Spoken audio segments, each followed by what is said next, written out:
Jadi kalau Anda ingin berbahagia, cobalah langkah pertama lakukan, kurangi keinginan-keinginan Anda. Artinya keinginan itu diseleksi, ya, dipilih, jangan dimunculkan semuanya.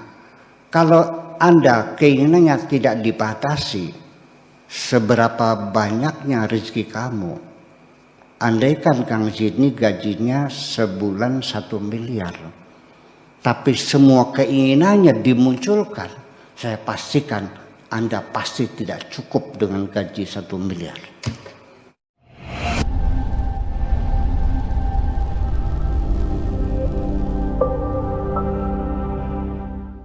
Inti dari sajakin itu artinya kekecewaan seorang perempuan yang gagal menikah dengan kekasihnya karena dia datangnya terlambat.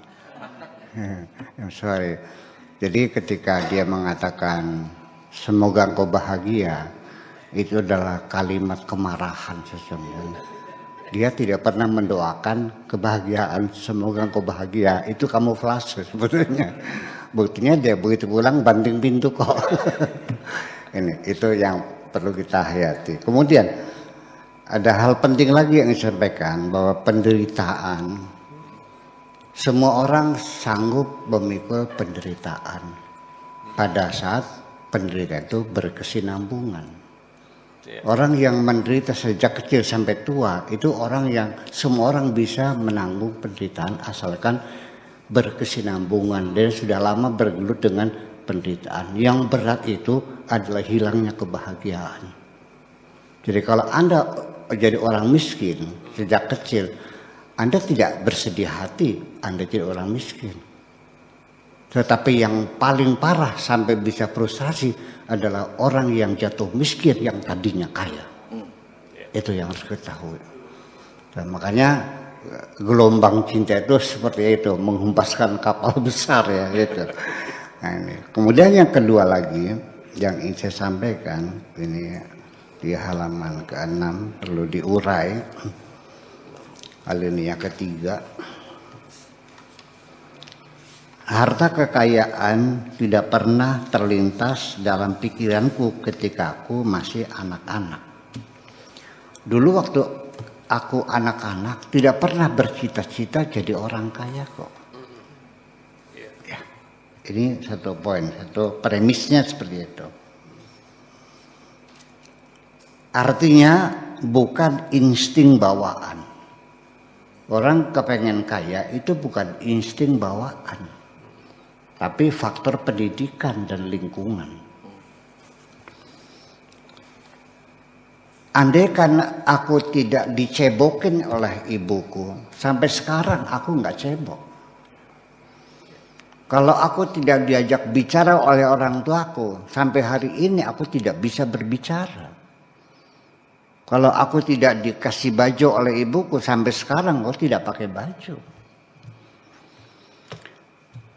Apakah itu Robinson Crusoe ataupun Ibnu Tufel yang bereksperimen dengan seorang anak manusia yang dipelihara oleh serigala, ya, dipelihara oleh serigala. Ternyata dia jalannya merangkak kok, dan bahasanya bahasa serigala. Bahasa itu. Jadi apa yang kita ini akibat dari insting, nama bahasa Arabnya ghariza al-muktasabah. Insting hasil dari pendidikan dan situasi kondisi yang kita hadapi sehari-hari. Itu bahwa bukan insting bawaan. Yang paling membahagiakan ketika aku kecil adalah dapat bermain dengan kawan-kawan. Itulah kebahagiaan kita waktu kecil. Jadi artinya kalau kita bisa mau berpikir lebih jauh lagi, apa yang sekarang kita butuhkan dalam hidup ini, itu semuanya bukan insting bawaan kok. Akibat dari pendidikan, pembiasaan, dan sebagainya, dan sebagainya. Dulu ketika nenek moyang kita hidupnya masih berburu primitif, tidak ada seorang pun mereka yang bercita-cita ingin punya mobil. Nenek saya orang kaya raya, tapi dia tidak pernah ingin punya TV. Sebabnya apa? Belum ada TV. Tidak pernah ingin punya mobil, yang ada mobil masuk kertas maya nih. Mau lewat mana? Ya, jalan semuanya tanah, berlumpur-lumpur. Kecuali kawin, itu insting bawaan. Dan insya Allah tidak akan pernah salah masuk kok. Nggak usah diajarin tuh. Karena itu insting bawaan dari Tuhan semuanya ini. Jadi artinya yang perlu kita pahami, sebenarnya kita hidup susah. Ya. Dipaksa kita harus bekerja keras banting tulang. Malam jadi siang, siang jadi malam. Ya. Tulang kita, keringat kita diperas bekerja siang malam. Adalah untuk mengikuti keinginan kita. Jadi kalau Anda ingin berbahagia, cobalah langkah pertama lakukan, kurangi keinginan Anda. Artinya itu diseleksi, ya, dipilih, jangan dimunculkan semuanya. Kalau Anda keinginannya tidak dibatasi, seberapa banyaknya rezeki kamu. Andaikan Kang Zidni gajinya sebulan 1 miliar. Tapi semua keinginannya dimunculkan. Saya pastikan Anda pasti tidak cukup dengan gaji 1 miliar. Jadi artinya bahwa logikanya orang memproduksi sesuatu adalah ingin dibeli oleh orang. Karena keinginan sendiri munculnya dari apa? Karena kita melihat. Karena kita melihat orang punya mobil, kita pengen punya mobil. Orang punya motor, kita ingin beli motor. Kita melihat orang pakai tas Hermes yang harganya 1 miliar, kita kepengen tas itu. Tapi kita ingin kawin, tidak perlu harus melihat orang kawin. Karena itu insting bawaan. Nah, ini bulitnya, nggak tahu bulit itu bahasa Indonesia apa ya? Curangnya. Curangnya produsen itu adalah mereka memajang produksinya sepanjang jalan. Untuk apa? Supaya dilihat oleh kita. Setelah kita melihat terus kepengen. Dan kadang-kadang periklanan tidak menggunakan aturan-aturan moral. Ini perlu ditegur. Masa orang iklan jual barang dipasangnya melintang di tengah jalan dengan videotron, videotron, atau dengan disorot dengan lampu spotlight, memaksa orang yang lewat jalan itu harus melihat iklan itu. Tujuannya apa? Supaya dibeli. Kadang-kadang juga iklan juga tidak menggunakan standar moral. Apa hubungannya menjual produk sambil dipajang gambar perempuan cantik jelita yang setengah telanjang? Apa hubungannya orang menjual rem jumbo, minyak rem jumbo dengan pahanya orang yang pakai rok merah tersilak ke atas? Pernah lihat nggak iklan itu? Iya. Siapa namanya perempuannya itu? Pungki ya? Iyalah itu. Apa hubungannya pahanya dia dengan minyak rem jumbo? Apakah hubungannya karena saking pakemnya rem sampai roknya nyilak gitu? Ya kenapa dipajang dengan orang jual silet, cukur, dipajang di sampingnya perempuan yang setengah telanjang, dadanya kelihatan, sambil ngelus-ngelus dagunya lelaki yang sedang nyukur jenggot. Apa hubungannya? Itu sebetulnya untuk melakukan manipulasi terhadap pandangan mata Anda. Karena bagaimanapun tidak bisa dibohongi, perempuan cantik adalah luar biasa. Kita kadang-kadang sampai lupa diri kok. Ya, jadi kita dipaksa oleh melihat barang dagangannya itu dipasang dengan perempuan yang cantik jelita supaya kita mau menatapinya. Setelah itu pengen beli. Sampai caranya apapun, sampai diusahakan dengan sedemikian rupa, sampai juga dengan bayar cicilan DP 0, diberi kemudahan-kemudahan. Nah, itu artinya setiap hari kita dirangsang untuk berkeinginan. Ini menjadi cilaka bagi kita semuanya.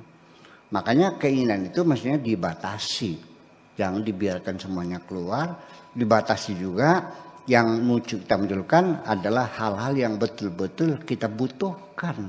Baru hidup kita nyaman kalau yang kita lakukan adalah untuk mendapatkan sesuatu yang kita butuhkan.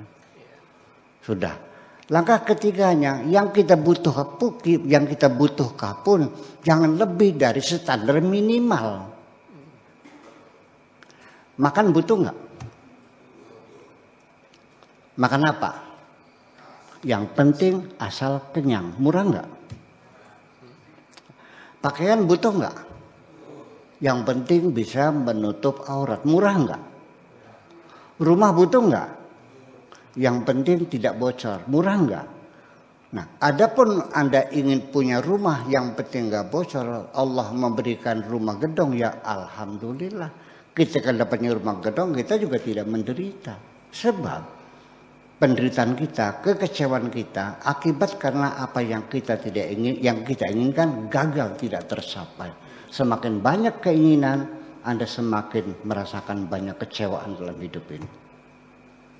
Kemudian setelah kita banyak memiliki harta kekayaan dan sebagainya, sudah cukup? Tidak. Semakin banyak yang Anda miliki, Anda semakin banyak diterpa oleh kesedihan-kesedihan. Iya. Ketika mobil Anda tabrakan, ringsek di jalan tol, sedih nggak? Sedih. Ketika mobil itu hilang, sedih nggak? Apa sebabnya sedih? Oke, saya nanya. Kalau yang hilang mobilnya Pak Camat, Anda sedih nggak? Enggak. Kenapa enggak sedih? Mobil dapat dikasih. Ya karena bukan mobil saya. Anak Anda hilang, enggak pulang-pulang. Panik enggak? Sebabnya apa? Karena anak saya. Kalau yang hilang anaknya Bu Ani, Anda sedih enggak? Kenapa enggak sedih? Jadi kalau begitu, yang menimbulkan rasa sedih hati kita di dunia ini adalah berawal dari karena kita merasa memiliki. Itu. Jadi artinya jangan-jangan orang yang paling bahagia adalah orang yang tidak punya apa-apa. Bitarmi tidak pernah sedih mobilnya hilang. Tahu sebabnya apa? Tidak memiliki mobil. Karena dia tidak pernah pingsan melihat rumahnya terbakar. Sebabnya apa? Dia tidak pernah panik anaknya nggak pulang-pulang. Sebabnya apa? Jadi kalau begitu, yang paling bahagia di dunia adalah orang yang tidak punya apa-apa. Ini dikatakan tuba liman hudiya lil Islam wa kana aishuhu kafafan wa qanaatan. Betapa bahagianya orang yang hidup di dunia tidak punya apa-apa. Karena dia tidak pernah bersedih hati. Ketika Anda tidak pernah bersedih hati dan tidak kecewa, Anda berada di puncak kebahagiaan. Itu yang jadi persoalan. Tetapi secara syariat Anda punya sertifikat. Sertifikat yang miliki itu bukan kepemilikan mutlak sesungguhnya. Itu hanya hak guna pakai. Apapun yang kau miliki adalah hak guna pakai sementara. Fasilitas dari Tuhan. Di mana buktinya itu hak pakai sementara?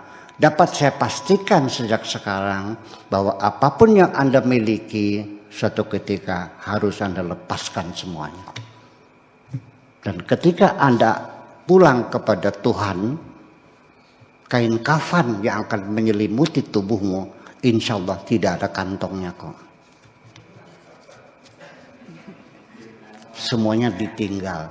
Jadi artinya ketika kita meyakini bahwa semua yang ada hanyalah fasilitas, inventaris dari Tuhan selama kita di dunia, dan kita akan kembali kepadanya, dan yang kita miliki akan kita tinggalkan.